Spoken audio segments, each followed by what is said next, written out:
salam, hər vaxtınız xeyir olsun dostlar, necəsiz? Ömər qalar mı geri? Elçindən yox, qalmaz. Mən də dedi, atası ona da bir dənə Minecraft oyuncağı alıb görək. Elçin, Ömer, Enes, ata bunu zadacı. Bir de birinci bunu koy. Ömər, sən də dostlarımıza salamla. O adamlarıyla var. Evet, şimdi başlayalım. Adam ne tutacak? 36 hisseden bak artık. Birinci adamını tutacak.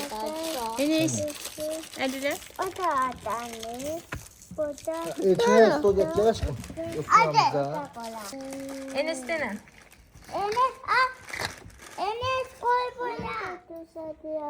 Ala bak aşkım Minecraft'ı. Ala. Bu sen. Gördün mü? Şimdi bakalım. Şimdi cicik çıkıyor. Bilen ata. Hadi cicik bir. Bu o yedi de aşkım. Ha bir but. Ha bir but. Ha. Evet bir but. Ha.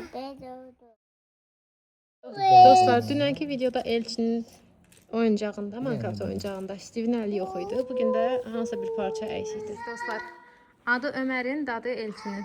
Hə Elçin? Ömər sıxıldı, getdi. Amma dünən Elçin özü qururdu, hansının köməkliyi ilə.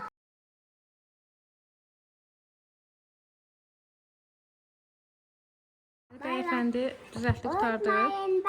Bizim nəysə, bizə dalaşa özü itirir, Ne sənə itirir tapılır. ya? Sənin yanından tapıldı. Enes burada oturubsa sənin yanında necə itə bilər?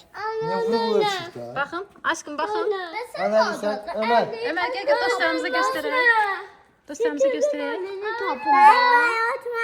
Kanala abone olmayı, like atmayı, kanalımıza destek olmayı unutma. Bye bye. Yeni videolarda görüşənə dək sağ olun, salamat qalın.